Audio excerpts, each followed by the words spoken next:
Okay, so if you're feeling constantly drained, just completely overwhelmed, trust me, you are not alone. But what if I told you the cure for modern burnout isn't some new productivity hack? What if it's actually a powerful ancient idea from a spiritual tradition? Let's dive in and explore it.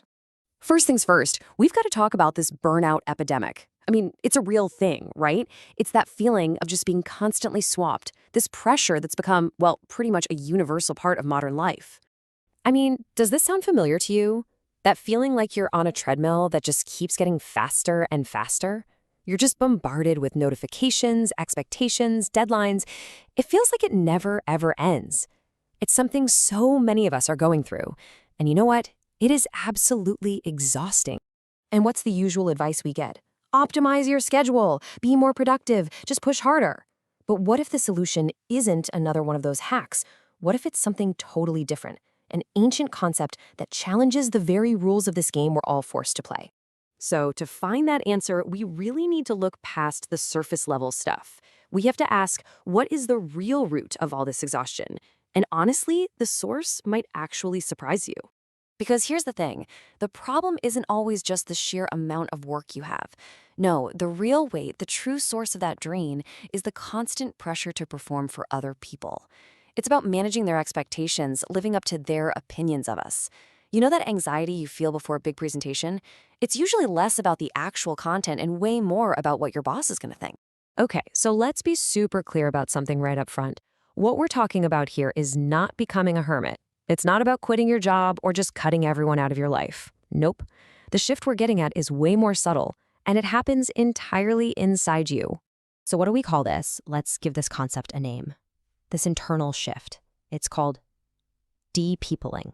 So what is depeopling exactly? Well, at its core, it's a fundamental reorientation of your life. It's a conscious decision to stop making other people, their approval, their validation, their judgment, the absolute center of your universe. And instead, you put a higher purpose, you put God right back in the center where that belongs. And this idea is rooted in some deep wisdom.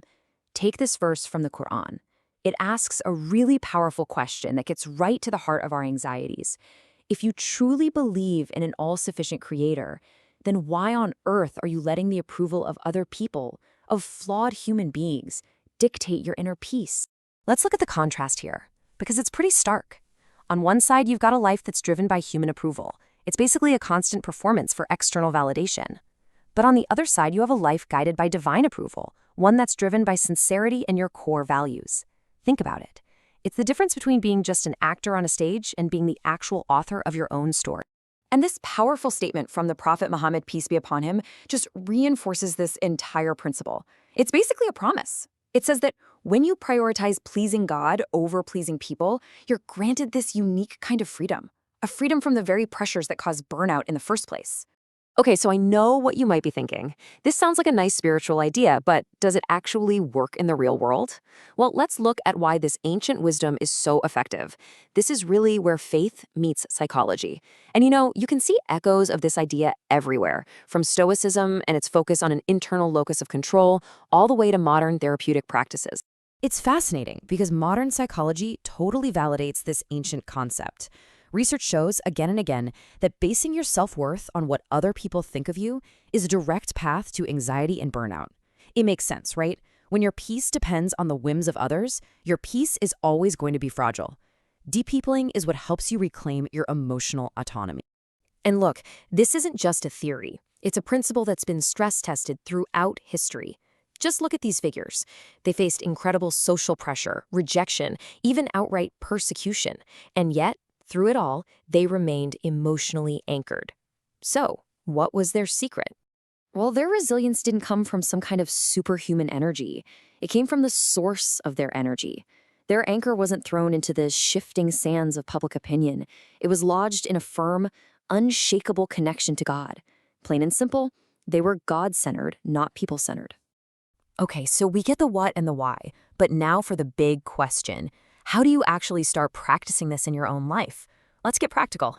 All right, here's a simple 4-step roadmap. First step, redefine what success even means to you. Focus on your sincere effort, not on getting applause from others. Step 2, actively limit how much you seek validation. In real life, that could mean not feeling like you have to fire back a nasty comment on social media. Or when you get a tough performance review, you process the actual feedback without letting the criticism just crush your self-worth. Number 3, anchor your big decisions in your values. And finally, number 4, create some intentional silent space for daily reflection and prayer. I'm telling you, these small habits done consistently will slowly start to rewire your entire stress response.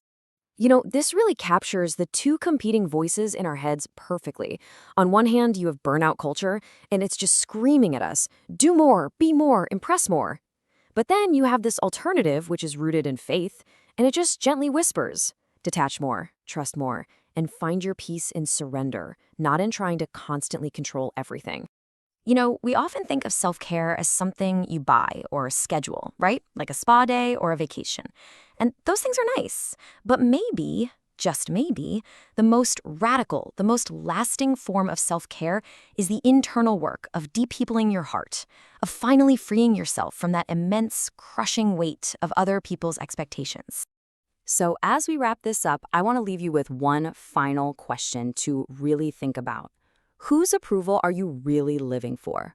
Because the moment you stop chasing the applause of the crowd, that's the moment you can finally, truly start living in peace.